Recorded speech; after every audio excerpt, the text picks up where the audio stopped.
Hello, Expat Explore community. How are you all? Welcome to episode 17 of On the Road with Vic, Branden, Matt, and Luke. So you might notice. Hello, everybody.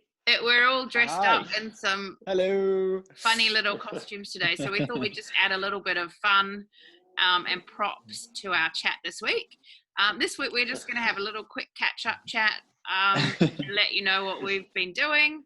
And then we're going to talk a little tiny bit about some European stereotypes. Hence the outfits. Hence the outfits, yeah. Yes, there is a reason attire. for the madness. This is just how I walk around. Yeah. Well, yeah, you know, like having so much time off the road will do that to a person, you know. So yeah, guys, I missed you. We haven't. This is the longest we haven't done an episode. I think it's been like nearly 3 weeks. Is that right? Yeah, and we haven't really spoken much in between either. This is probably the longest we've gone without like regular contact. I know, and well. we can't Yeah. let it become a habit. I don't want it to get further and further away from when we. Definitely not. I have felt the absence Yeah. of your guys' presence in my life quite deeply, and so I'm very glad we can. So let's do a really quick, like a 2-minute kind of catch up on what you guys have been doing for the last few weeks. So let's start with you, Luke. Oh my God! So past few weeks, I am now in my new house. I know this is something that's come up a few times on different episodes. Me and my brother have been in the process of buying a house. We now have the house. We're living in it. This is my bedroom that we're in. I won't show you too much because it's a bit messy, as I am getting ready for a super secret big project that I'll tell you a bit more about at the end. But it definitely involves this suitcase down here, and it's very exciting times. Yes, I know. It's been a while since we see her. Awesome. But all good. I've been floating between where I'm living in Kent and Manchester, where my partner lives. So I've been kind of driving up and down between them, which has been really nice. And yeah, it's been very rainy, bad weather. But today's the first day of sunshine, and it's beautiful. And it's beautiful to see you guys. You guys are an addition to that sunshine that is currently shining. Isn't it nice? Aww. And did we decide how long it is that you can have a girlfriend or a boyfriend before you start calling them your partner? Okay, so this is something me and her spoke about as well. And this is, so like, I like the term girlfriend, boyfriend. I think it's cute. I think it's cheeky. It's funny. But at the same time, like when you're in a relationship and it becomes a partnership carries that depth to it because you're doing life together. You know, you're supporting each other in ways that go beyond the typical girlfriend-boyfriend approach. But still very much the whole term boyfriend and girlfriend is cute as well. And I would never shy away from that. So I do use that term as well, but I also use the term partner as it just feels a more accurate description. Well, hi Ray, we can't wait to meet you. We want to meet Luke's partner. He's very excited to meet you guys as well, as you guys are a part of me, you know, as much as my own physical family. We're your baggage. It feels like that sometimes. Your poor new girlfriend or partner will have to deal with us. Okay, let's move on. Matt, what have you been doing? Yeah, I thought we were your partners. We're the in real crime. Myself, well, apart from working, I've been hitting the gym quite a lot. Jump in the iron. Being on the road and then with isolation and not really doing much at home and kind of eating whatever and drinking whatever, starting to balloon out a little bit. The lockdown weight. And yes, and then I found a gym. I joined up at the gym, and then they just coincidentally happened to be having a 12-week challenge to win a car. Who can lose the most amount of body fat or put muscle mass on? I need a car. So I was like, you know what? I need to lose weight. I can win a car. I need to do this. Get serious. Just finished week 11, and I've now lost 14 kilograms. Wowzers. That is wow. Feeling pretty good. Yeah, you can see it on your face, man. You're looking trim. So you did that in 8 weeks? No, 12 weeks. 11 weeks. 11 weeks. Okay. Wow, that's incredible. One more week to go. Amazing. Okay, we can't wait to hear the results, and you better win that car.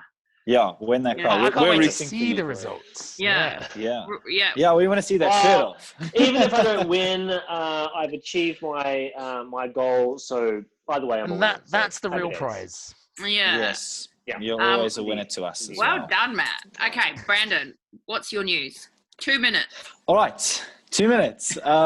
So I've recently pushed the big red shiny button on our website. So I've been building an online marketplace, and we just push go on that. So we basically we have an e-commerce website that is designed to get little businesses around my area online. So that's my main focus at the moment. It's called Our Local Market. I'm still doing lots of gardening. So I've got my big hydroponics setup that I'm growing lots of different vegetables in. And my next project is I'm starting to build veggie patches in schools. So I'm going to speak to a school right after this, actually. That's so good. That's beautiful. Yeah, so I like the idea of permaculture. So just making vegetable gardens there that will go all year round and are completely self-sufficient, So that's what we're trying to do. We're trying to understand the soil a little bit more, and teaching schools, I think, is the best way to get people on board with that, so that everyone can grow their own food. So that's my You're growing major a few focus at the moment. potatoes there, Branden? Yes. Is that one of your top vegetables? I actually was in the garden the other day, and I harvested some sweet potatoes, and I thought, I can talk about the Irish. Okay, cool. So we'll talk about our stereotypes in just a minute. So, and you, Vic. Yeah, Vic, how are you? On behalf of us, what are you doing? How are you? So just very quickly, can you guys see my view just in behind me? I can, just over there in the corner. That's our sky tower. We can. So that's Auckland sky, and it's lit up like a rainbow tonight. And I don't know why they always change the colours of it, but very blue rainbow. Beautiful. Yeah. I'm doing the same as Matt. I'm doing a challenge, but I've lost the same amount of weight as Matt, but it's taken me about 3 times the amount of time. So he did it Congratulations. But now I'm going to start another challenge, and it goes up until the end of the year. So yeah, when we all see each other again, we'll all be like, models, trim, fit, yeah. But I've also just been working. Models. I've just been working for our general election, so that's been good to get some money coming in, actually. But yeah, let's talk about our stereotypes very quickly. So I am going to talk about mine very quickly, and then you guys. Viking related. First of all, just a quick question: what was the inspiration behind the stereotypes? Like, because this is something that I feel that a lot of people ask questions about, but isn't often openly discussed. So I'm quite interested to get into this. So, what motivated you to choose to talk about stereotypes? You can't put me on the spot like that.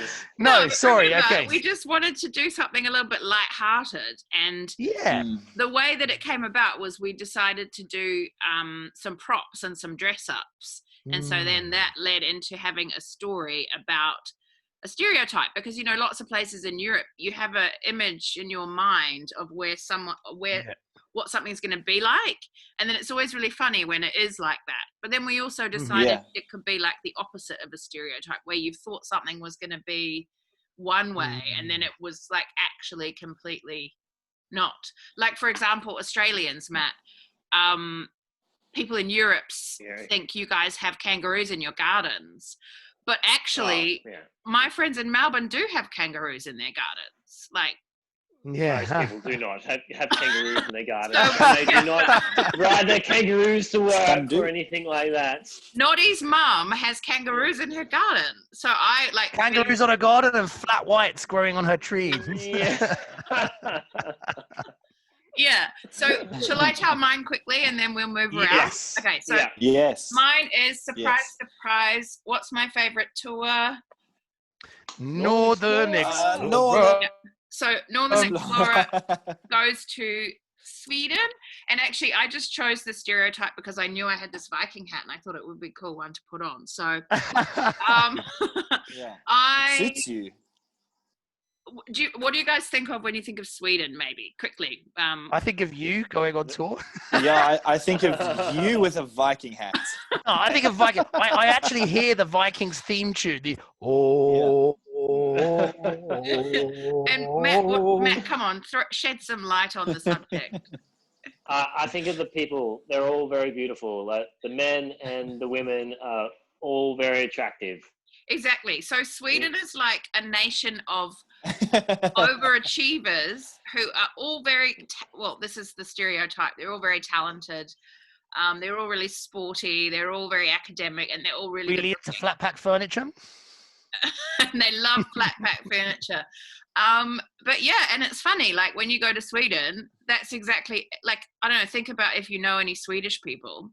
All the Swedish people I know, they have like 2 degrees, they do lots of sports, and they're normally quite fair looking. So we quickly came across the border and we got stopped by all of the border guards, and it was an expat tour actually, and all of these border police came on, and there was like 3 girls and 3 boys, and everyone on the bus was just sat there going, I think I've told this story before on one of my episodes, but it was just like we were all like just looking at them, and the police could do whatever they wanted to us because they were just they could. Yeah. Are you saying that beauty gives you a free pass to do what you want, Vic? Is this what you're saying?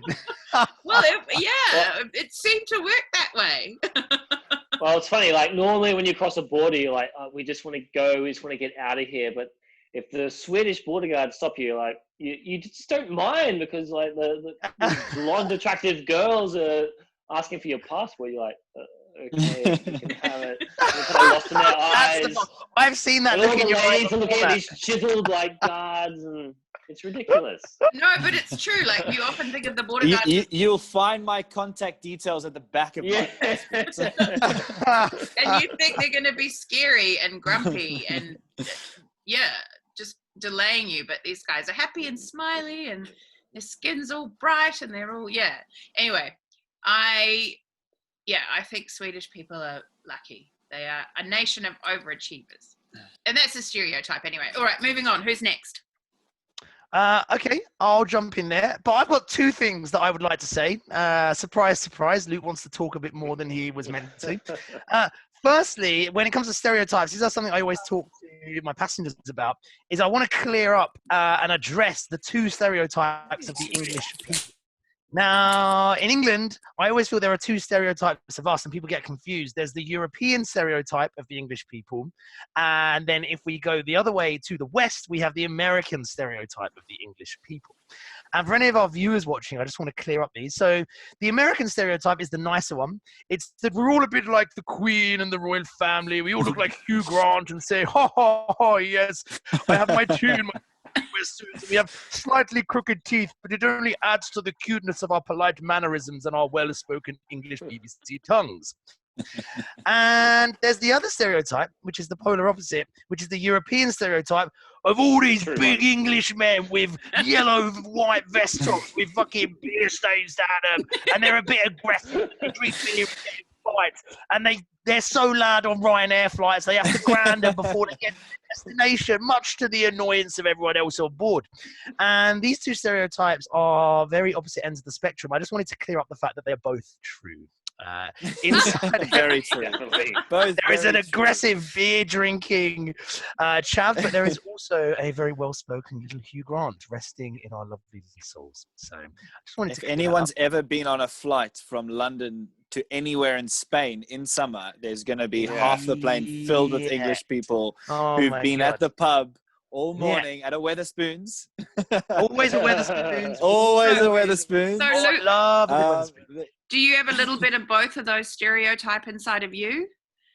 I do. So some of you have been on planes with me, and I will be at the airport, and I'll be there. It'll be a great time. Be very polite, chatting to everyone. Oh, good morning. Yes, can't wait. Oh no, that was Branden. The second I see that EasyJet or Ryanair logo, the beer monster comes out. The cans start flowing. I get a bit louder. My London accent comes out. I'm like, you what, mate? We're going on tour. And it just happens. I've got no control over it. Oh, Luke. So did you have another European stereotype? I did. So my actual stereotype was, so when you go to France, it's the first stop on many of our tours. And people always say, oh, we've got these beautiful romantic ideas of the French stereotype of everyone wearing berets, stripy t-shirts, baguettes in their hand, maybe extra long but thin, slim cigarettes, this sort of stuff. And when you go there, when I first went to France, I was like, this isn't going to be true. We're going to go there and they're just probably going to be like English people, but with more intense accents and maybe slightly cooler. But when we went there, and when you're going around Paris, especially in the Montmartre area, one of my favorite areas to tour, anyone who's done the Montmartre walking tour will know how much I get into this.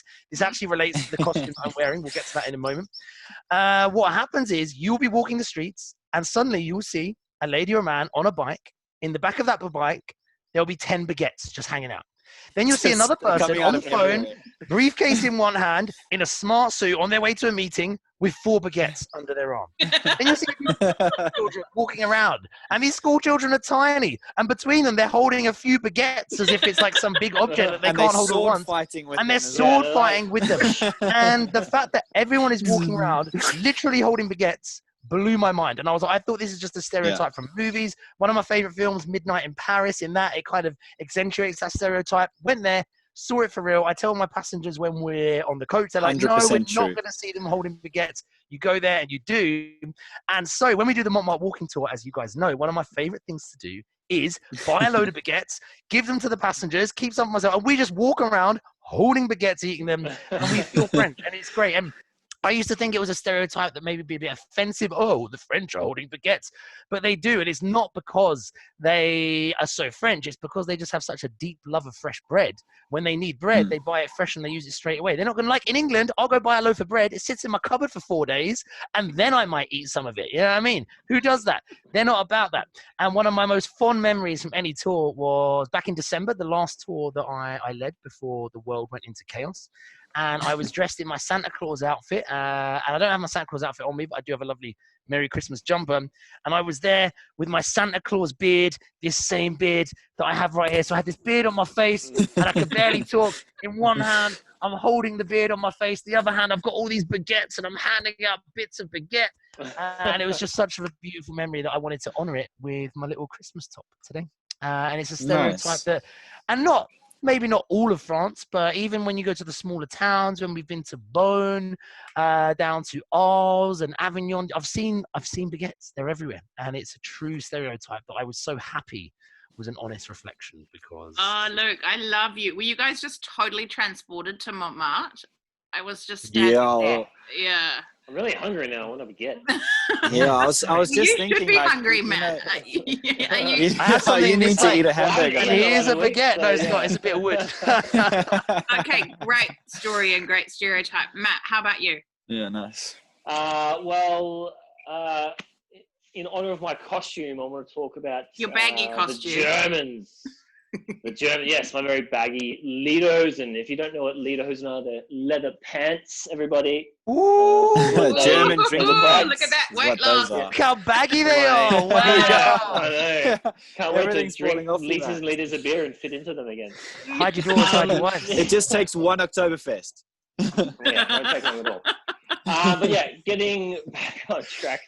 The Germans, now, they also have a bit of a stereotype, but their stereotype, unfortunately, they're kind of seen as a bit aggressive or, a little bit mean. Some people think they're going to be. They're not. They're very lovely people, but they are very direct. They don't beat around the bush. They just kind of say things how it is, right? And some people misinterpret that as them being rude or mean. Often I have to tell my groups about my Dutch driver. Dutch are very similar in their directness. Like, if you ask a question of Paul and he just says flatly no, it's not because he's being mean. It's just that's how they are. No, so like, no, that's the answer. No. Yeah, he doesn't feel the need to explain it. It's no is no. Yeah, no is no. But just an example of some of this directness, experience with a group at the restaurant in Munich, the Augustina. Yes. So we go, it's an included dinner. We have, you can have some sausages or some chicken, but the best part is you get a Augustina beer with the meal. It's the tastiest beer in Germany. Munich. Yeah. So I think in Munich. And sure. so it has to be the best beer in the world. So it's great. Every time. And then often people want to order some more beers for themselves because they've enjoyed it so much. And then I think it was the last time I was there, over January, the waitress came around, was collecting payments for the extra beers from people. And she just, at the top of her lungs, in the middle of the beer hall, directly at the group, she's like, "Tip is not included!" Actually burst. And I just lost it. I was like, that is so German. That's just like, so funny. direct, you will tip me, like, it is not included. I just told everyone. And I just, me and Mr. Dry, we were just laughing. I mean, it's a bit of a, very, yeah, they have a great typical of the reputation for Germans. being typically German at that exact restaurant as well. yeah. That's a great story. And do you know what always blows me away is the stereotype of those women being able to carry like 10 kilograms of So barley. true. 18. Oh, yeah. What's the No, record? Is it it's- 18 steins or is it more? Yeah, it's 18. That's like 40 kilograms. Like, Yes, it's like And then 18 it's to like- yeah. Yeah. and they just hold it, poof, and it goes on the table, and then beer flies everywhere. It's the Yeah, you best. better get out of the way too.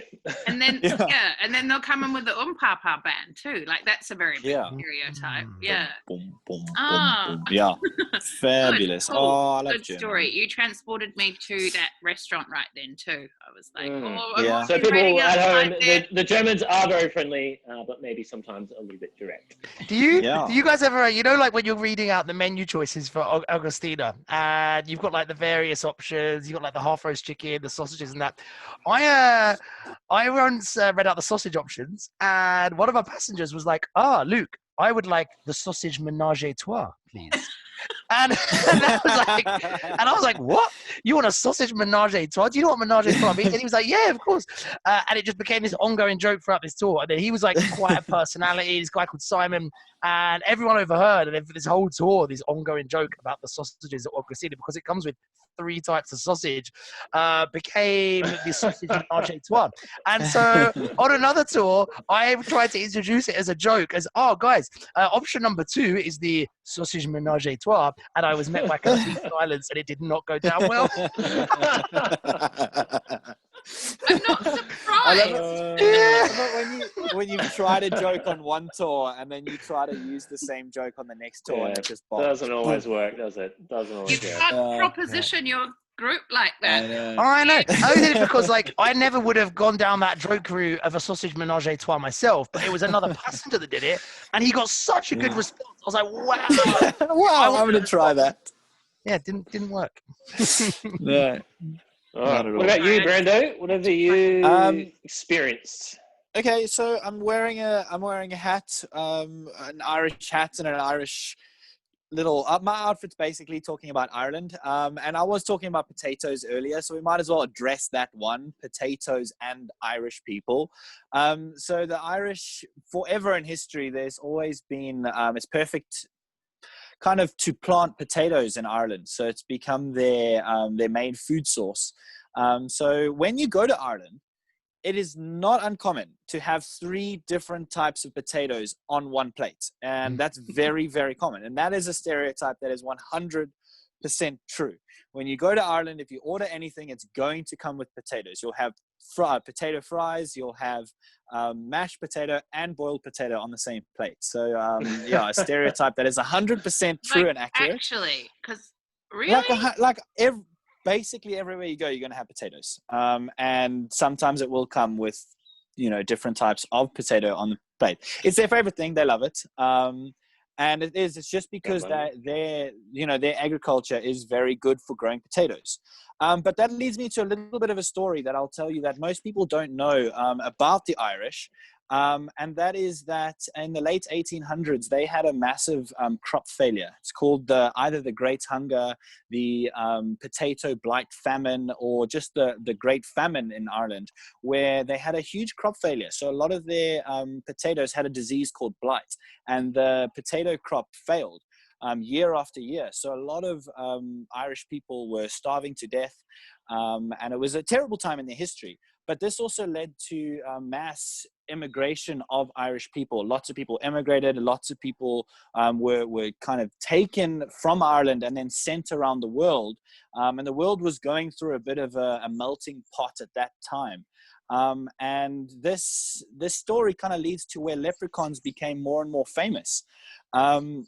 So leprechauns were creatures in Irish myth, but they were mainly kind of like evil creatures, and they weren't so friendly. So Ireland decided to rebrand them. So make them a little bit more friendly, give them a pot of gold, give them a rainbow, talk about how leprechauns will spur life into things. And St. Patrick's Day became less of a religious celebration, more of a, hey, we're the Irish. And this is what we're like. We're happy, we're friendly, because they were facing massive xenophobia. There's racism about the Irish, and they weren't doing so well abroad. So using things like the leprechaun and using St. Patrick's Day to celebrate, really, the world started to fall in love with the Irish, and that's a huge part of Irish culture now. So I just wanted to kind of talk about that a little bit, because it makes you feel all happy inside, because the Irish, you know, they really rebranded themselves, and it worked out really well for them. You know what it makes me feel? It makes me How want does to it do make the you feel? Harry. No, Luke, no. Yes, I got to mention him. Gary. Yes, When I was in Ireland, I didn't have 3 potatoes on a plate, but I had their Irish, is it like a potato pancake or a potato scone or potato bread or something? I know All of those sound legit. Okay, Yeah. maybe I had it I think they all exist. seems legit. Yeah, there is you know, but a lot of food you are going to get potato as a side, and it's just something that, you know, some people say like, yeah, the Irish and potatoes. It's 100% true. They do absolutely love their potatoes. So, You know? Yeah, definitely. It's like a Northern European thing. Generally, potatoes are so popular, aren't they? And like Ireland, yeah, meat and potatoes is everywhere. Yeah, it's just, such a big part of the experience. Their culture. Okay, yeah. so I know we were trying to keep it brief, and it was just going to be a little catch-up thing. So we'll wrap it up shortly. But before we leave, I just wanted to say next week's episode is going to be about Greece, and Matt's going to talk about Greece. Yes. Yeah. And in the meantime, Luke, have you just frozen like that?